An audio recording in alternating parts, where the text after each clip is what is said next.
Question: is Israel trying to drag the USA into a deadly war with Iran?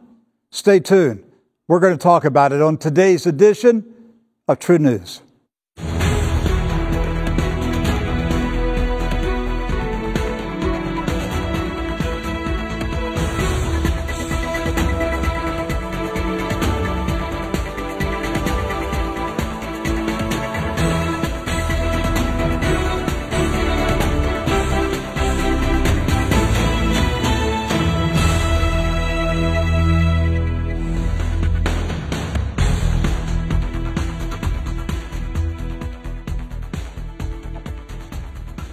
This is True News. I'm Rick Wiles. NBC News reported Tuesday that Israel is preparing for war with Iran and appears to be seeking to draw the USA into the military conflict. 3 unnamed U.S. officials told NBC News that the hostility between Israel and Iran is at the top of their list of the most likely places in the world for war. The U.S. officials also identified Israel as the nation that bombed 2 Syrian military bases Sunday night that killed between 18 to 38 soldiers in those bases, mostly Iranian soldiers, and destroyed hundreds of Syrian missiles. NBC said the target of the Israeli bombing attack was an incoming shipment of weapons, including surface-to-air missiles from Iran. The blast from the Israeli bombing raid could be seen miles away, and it registered a 2.6 magnitude earthquake on the Richter scale. The U.S. officials also cited trips to Israel by senior U.S. officials and Israeli Defense Minister Avi Lieberman's trip to Washington as indications that Israel is actively pressuring the USA to back Israel in a war with Iran. Will President Trump allow Israel to pull the USA into a Middle Eastern war, or will President Trump defuse the ticking time bomb like he did on the Korean Peninsula? Doc Burkhart and Edward Zoll are here to discuss this important news story and a lot more on today's edition of True News. Gentlemen, glad to have you here. Yes, sir. I want to tell our audience that starting next Monday, True News expands to 2 hours. Yes. Praise the Lord. And we will be posting on our website very soon the times and the channels. We will be on some different channels, different hours, but it will be 2 hours. Yes. Every Monday through Friday, a completely new program, new format, new studio. New set? Yep, everything will be new. And same old host, though. But we're going to have a lot more time, not only to talk about these issues, but to pray and to call the nation to prayer. Yes. And also to worship of the Lord. Amen. Who says that a news network can't worship God? I think that's what a Christian news network has to do. That's what a Christian organization should do. We're going to bring salt into the news world. Yes. That's what it's missing. It's missing salt. So we're going to salt it. We're going to salt the news starting next Monday. So anyhow, I want our audience just to be watching for it. If you tune in at your regular time and we're not there, it's because we're someplace else at a different hour on different channels. And you can always catch the program on our website as well. Absolutely. TrueNews.com is where you will find the program 24 hours a day. All right, let's talk about this top story. We'll start talking about new information that we have about the bombing raid on Sunday.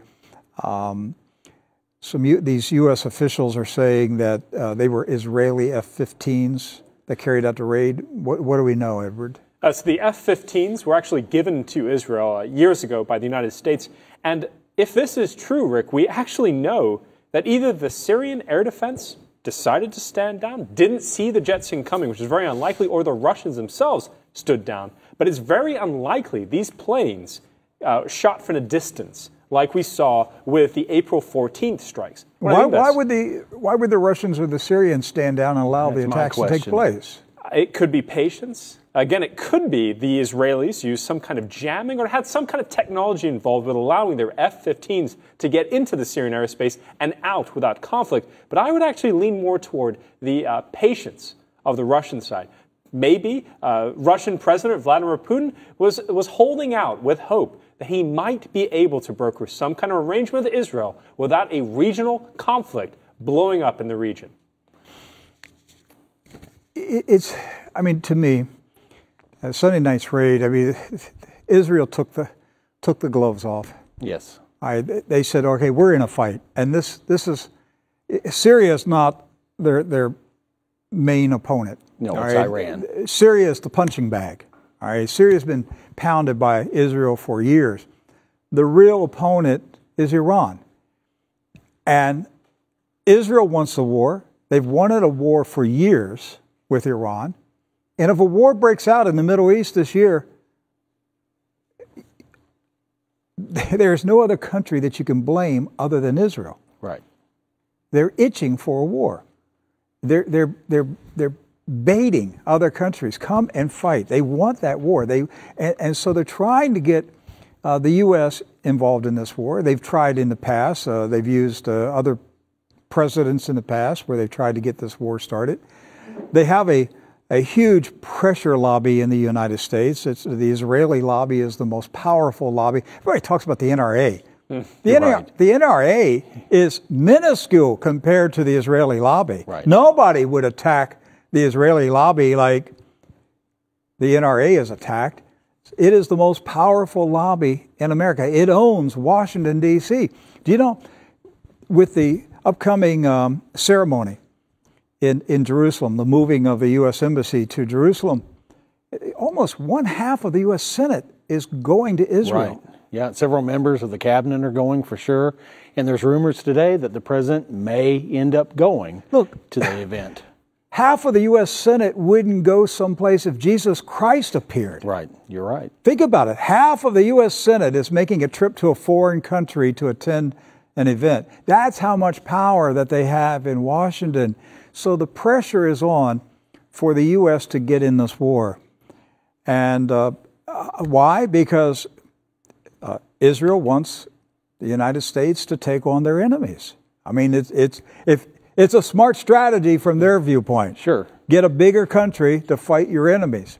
But I don't want to be in their wars. Right. And I don't want the Arabs hating me. I don't want the Muslims hating me because I'm an American. We're hated in the Middle East by a lot of people because we are identified as being pro-Israel, and automatically that incurs the wrath of other people who believe that we are not, we're not balanced and fair, and that we're backing war, we're backing Israel and attacking other countries, and that's why we have terrorism in the United States. Well, Rick, it undermines our true mission. We as Christians are to spread the gospel of the kingdom. You look at this. We're an enemy if we try to go as a missionary to many of these Arab countries that we bombed. Can you imagine showing up as a missionary in Iraq, saying you come from America with help? People might run from you. Absolutely. And one other aspect, too, is we hold to the idea that really this war has just been delayed. If Hillary Clinton had been elected president, we'd be in this 18 months ago, right? Most likely. Most likely. For some reason, this war has been delayed. This is my 20th year in ministry. I can't tell you how many times I've seen the war fever ramp up where we've said, look, this looks like we're going to have a war with Iran. And then it's like somebody, opens the pressure valve, right, and the steam goes out and it calms down. But have you seen it like this before? Yes. You have? Yes. It's been tense, okay? So I'm hoping that once again this calms down, but you have to, look, what Benjamin Netanyahu did on Monday was a public relations publicity stunt to beat the drums for war. And he was addressing the American people with that. Absolutely. All right. Did they release anything new? No. No. When you're watching the live presentation, you're thinking, wow, look at this. This is amazing. Then later, when you start researching what did he really present, the stuff was from 2003. Yes. None of it was new. In fact, there are European leaders today saying that his presentation yesterday actually bolstered the case to hold the Iran deal in place. How's that? Because it just gave the evidence that all this has been in the past, that Iran has kept their end of the bargain. They've moved past that. They're not involved in production of nuclear weapons now. They were at one time, but they've given it up. And that's the argument that they're making right now. So it may have backfired. Yes. But if you keep punching by blowing up Syrian military bases where you're killing Iranian officers, including generals, at some point the Iranians are going to strike back. Right. Well, and that's what Israel wants. They want that war. I wonder, looking at this, I wonder if it has actually been a success for them, because all this has to achieve is stopping President Trump from keeping the joint agreement by May 12th. If he does anything short of saying, I'm keeping this arrangement, he's won. Benjamin Netanyahu has succeeded in pushing the United States off that position. That was the purpose of Mr. Netanyahu's dog and pony show. Right. It was to persuade President Trump, or pressure the American people to persuade President Trump to leave the agreement. Now, leaving the agreement does not start a war. No. It just sets things back. What would be the effect of it? I'm trying to think through this. Why does Israel want the United States out of the agreement? And the only thing I can come up with, and it may not be the right answer, the only thing I can think of is it will anger the Iranians, and they will strike out somehow. Right. And once they make that reaction, that will be the justification for the U.S. to take action against them. Well, Rick, I think you're dead on with this, because if you think about this, it allows Israel to paint Iran in the same way North Korea has been demonized over the past 5 years. Think of this, if without regulation, because part of the JCPOA is that there is some kind of regulation in place to monitor the development of nuclear weapons in Iran. Without this arrangement, both Israel and the United States can claim you have a rogue nuclear power in the Middle East. They may or may not be developing nuclear weapons, but they may be. That's they right. may be, and we have to police them. All right, so ask me, Rick, do you want Iran to have nuclear weapons? Rick, do you want Iran to have nuclear weapons? Of course not, Doc. I don't want Iran to have... Now, ask me if I want Saudi Arabia to have nuclear weapons. Do you want Saudi Arabia to have nuclear weapons? No, I don't want Saudi Arabia to have nuclear weapons. Ask me if I want Israel to have 200 nuclear warheads. Rick? They already have 200 nuclear warheads. Why isn't there any pressure on Israel to reveal their nuclear program? Hello? They've had nukes for decades. What do you think Dimona is? That's right. Dimona is their top secret nuclear facility. And it's been rumored for years that Israel has at least 200 nuclear warheads, maybe more. Nobody, you know why we don't know? First of all, they've never admitted that they have them. Right. Number two, they're not a signatory to any global treaty. Number three, there's never been any outside inspectors go into Dimona and the Israeli underground facilities to look. Because they haven't allowed it. They haven't allowed it. The very things that they're accusing Iran. Yes. What's so crazy about this, you'll hear U.S. politicians cite the attacks on U.S. warships in the Middle East as evidence that Iran is being a belligerent state. But what about the USS Liberty? Yeah, Iran never attacked a U.S. warship. Israel did. Yes. They bombed the USS Liberty. Strafed U.S. sailors while our flag was waving. So look, my position is I just want the U.S. to be friends with everybody. I'm not anti-Israel, but I'm not anti-Iran. Right.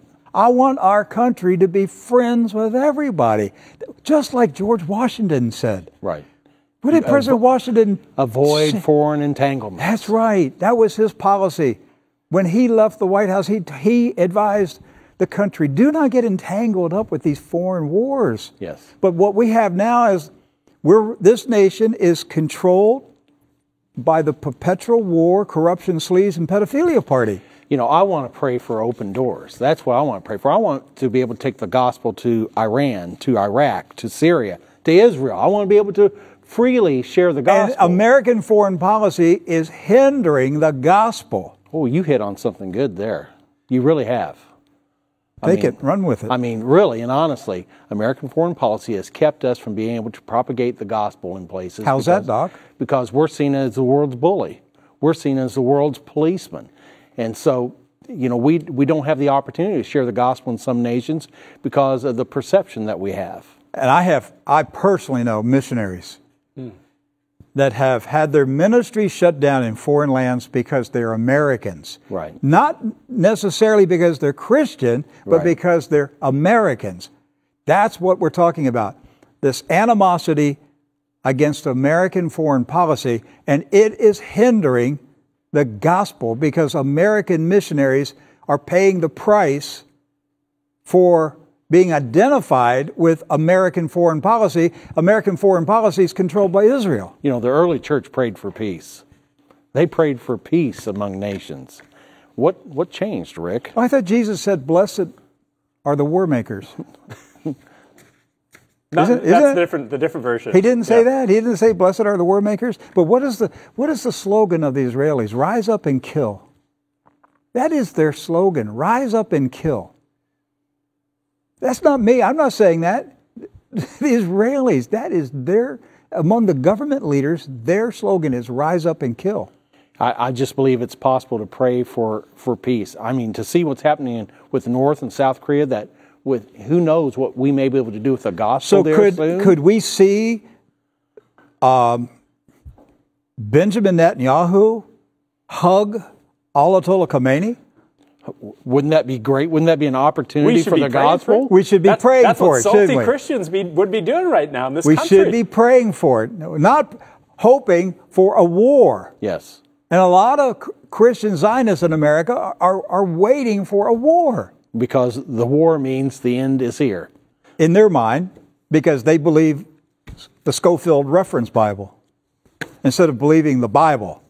All right, there's a difference. Just read the Bible. You don't need Cyrus Schofield's notes. He was, well, we know where Schofield got his notes. Right. He got his notes from the Zionists who were trying to start the political state of Israel back in the early 1900s. This thing just keeps going back to the same roots.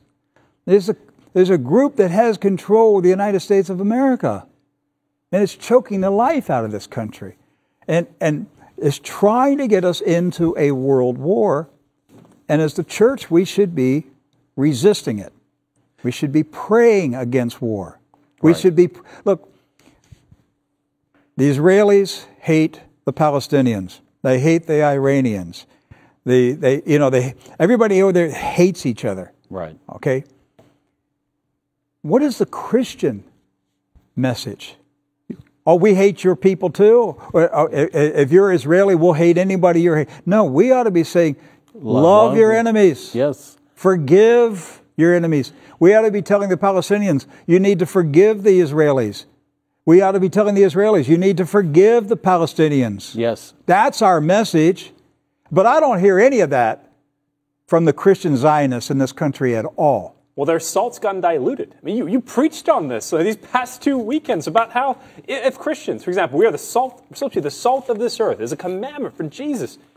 But in the case where we coalesce ourselves with foreign doctrines, ideologies of politics, these other things, and in this case, with trying to support the political state of Israel, the salt of those Christians who've tried to do that, it's been diluted. And what good is that diluted salt? The whole thing is held together by this goofy doctrine that John Nelson Darby came up with in the 1800s. The dispensationalism, the rapture, all this stuff, and this is what holds together Christian Zionism. Yes. But the thing is a Rube Goldberg contraption. It needs all these moving parts to make it work, and so now we've reached a place that we have Christian Zionists with influence in the White House and the State Department, and they're directing U.S. foreign policy based on Cyrus Schofield's flawed theology. Yes, and that is scary. It is. That's as scary as the Shiites in Iran who want the Mahdi to come back. Yes. I mean, they're trying. you got Shiites in Iran who are trying to push events for a war because they believe that if there's a war with the West, the Mahdi, their Messiah, will return. We've got Christian Zionists who think that if we push for a war with Iran, Jesus will come back. That's going to push up the and both of them are clock. crazy as bed bugs. You're crazy as bed bugs. It's not your job to make prophecy happen. Your job is to preach the gospel until Jesus Christ comes back. And the gospel is not your flawed eschatology. The gospel is Jesus Christ came to earth as God in human flesh, lived a sinless life, was crucified for our sins, buried, resurrected, ascended to heaven, and is coming back in glory. That's the gospel. That's our political ideology right That's there. it right there. And we're not to be doing anything else. We're not supposed to be trying to make end-time prophecy come true. See, this whole thing about moving the U.S. Embassy to Jerusalem, that's what the Christian Zionists are doing. If we can move the embassy, then we're getting closer, because you know what's next? We're going to build the third temple. Right. Well, to build the third temple, you're going to have to take down the Temple Mount. Yes. All right? And if you take down the Temple Mount, you've just started a war with the whole Arab world. Yes. But the Christian Zionists are like, yes, That's this is what we want to do. We want to do it. I asked you this question offset yesterday. I'll ask it to you now. Do you think that really Christian Zionists would want to see the eradication of all Muslims? Yeah. Yeah, I do. Yeah. You mean from the earth or from the Middle East? Both. Well, basically from the Middle East, but I'm asking that because that seems to be the message to me. Well, they're not interested in saving their souls. Well, that's what I'm really asking. Are they? They're not concerned? interested, So, and they're also Christian Zionists are not interested in saving the souls of Jews. That's tough, Rick. They don't care about the souls because they got this crazy doctrine that there's going to be a rapture before the tribulation, and during 7 years, the Jews that are alive will get saved. Well, what about all the Jews that are alive right now and lost in sin and unsaved, and they're dying today? Where are they going, Doc? They're going to hell. They're going to the lake of fire. But the Christian Zionists don't care about it. They don't care. If they cared, they would preach the gospel to those Jews today. Right. But they don't, because they got this in their head. There'll just be a small group of Jews that get saved in the tribulation. So we're not going to preach to them. And then there's a bunch of Christian Zionists that believe that the Jews don't need salvation because they're already saved under the old covenant. That's a lie. Yes. That's a lie from hell. You're sending these Jews to hell. You can't tell me you love the Jews and then you won't tell them about Jesus. Yes. I want to ask every Christian Zionist, how did you get me started on this I'm today? sorry, I apologize. All right. We're talking about Israeli missiles. But every really, Christian, this is what the war is all Christian about. Zionist, how many Jews did you lead to Christ in the past 12 months? All of the people that, I stand with Israel. Okay, good, fine. Okay, how many Jews did you lead to Christ in the past 12 months? 0. Because you're being taught by your Christian Zionist leaders that they don't need Christ. And that's a lie from hell. They just need land. They just need land. And so you believe that by helping them get land and take other people's land, that you're fulfilling Bible's prophecy. But you're sending them to hell. What was Jesus' command? They're going to hell with a land deed. Right. What was Jesus' command to us? Go into all the world and preach the gospel. And Israel is in the world. And where did he say? Jerusalem? Judea. Samaria. Well, where is Jerusalem and Judea? Is that not Israel? Israel? Right. How many Christian Zionists are going to Judea right now and Jerusalem and preaching the gospel? They're not. And try to do it. Try to do it. Try. They're not doing it. They're going there waving the Star of David, which is an occult sign. David never had that star. That thing is a Kabbalah symbol. And you got Christian Zionists going there waving it, thinking that they're doing something biblical that God loves, but they're not preaching the gospel to the Jews living there.